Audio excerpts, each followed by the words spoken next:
चलित वर्ष गणेश पूजा शांति श्रृंखला सह पालन करने उद्देश्य राजगांगपुर थाना अंतर्गत विभिन्न स्थान अबकारी थाना पक्षर जोरदार चढ़ाऊ कर माटीगेट अंचल गोटे टीवीएस जुपिटर 125 स्कूटी 50 लिटर देशी मद चोरा चालान करुवा अभियोग जड़े व्यक्ति को गिरफ्त करने पर खेरामाटी ग्राम 2 जन व्यक्ति को 36 लिटर देशी मद सह गिरफ्त कर Odisha excise case number 140/24 case रे मामला रुजु करा जाई विचार विभाग हाजत को पठा जाइतिबा जिला अबकारी mobile unit inspector Shri Vijay Kumar जेना सूचना देइथिले।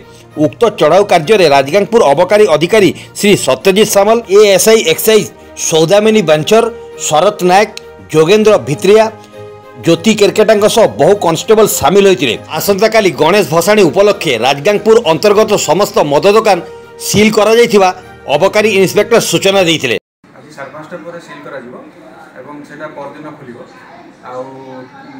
आमर पेट्रोलिंग चलो जमी आम सुरखुरे भसाणी कार्यक्रम संपूर्ण हो पार से आम अबकारी विभाग तरफ आमको प्रमोद प्रसाद पंडा निर्देश क्रमे आम ड्यूटी जारी रखीचु।